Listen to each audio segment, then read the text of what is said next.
Picture this about SART, a small, compact, portable and yet very robust device that speaks the language of radar frequencies. Once turned on, operating at 9 GHz, a SART becomes visible to all the search and rescue teams within the 5 nautical miles of radius.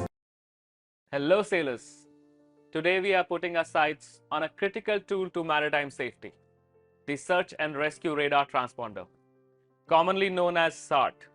So grab your virtual life vests as we dive into the world of SART operations. SART, or Search and Rescue Radar Transponder, is not just a random assortment of letters. It's your beacon of hope in times of distress at sea. So let's explore its fascinating features and functions. Picture this about SART, a small, compact, portable and yet very robust device that speaks the language of radar frequencies. Once turned on, operating at 9 GHz, a SART becomes visible to all the search and rescue teams within the 5 nautical miles of radius. One interesting fact about SART is that it is only designed to be seen on an X-band radar. So if you are involved in a search and rescue operation and you're looking for a SART signal, you should be watching your X-band radar rather than an S-band radar. So how do you spot a SART? Well, international orange color, so bright, a little hard to miss. And once activated, it creates a distinct signature on the X-band radar. A line of 12 dots over an 8-mile range, morphing into concentric circles as the search team approaches nearby. Now, SART is not a delicate flower.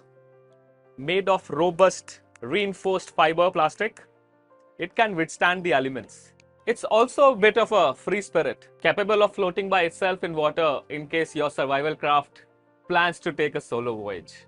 Mounted on the ship's bridge, SART is activated manually. It's like a radar superhero, activated only when interrogated by an X-band radar. Meaning when there is an X-band radar in the vicinity of an activated SART, it will start transmitting. Otherwise, it will stay in a standby mode. And when it does, the survivor gets an unmistakable audio and visual cues. Meaning when this SART is activated and it comes in contact with the X-band radar, it will give you audio and visual signals. So as a survivor, you would get to know by audio or visual cues given by an activated SART if interrogated by an X-band radar. Once turned on, it gives you reassuring beeps once in every 12 seconds, meaning that I am standby. And if this gets interrogated by an X-band radar, meaning if there is a search and rescue team nearby or an X-band radar operating on some vessel very near to you between 5 to 8 miles, the beeps will sound more frequently. Now let me give you a quick checklist. What if you are the search and rescue team and you want to detect a SART signal as soon as possible on your X-band radar? So to quickly pick up a SART signal on your X-band radar, you need to turn off the anti-rain control first,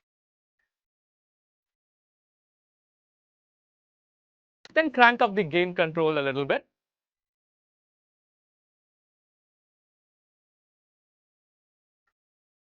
Operate your X-band radar on a 6-mile range or less.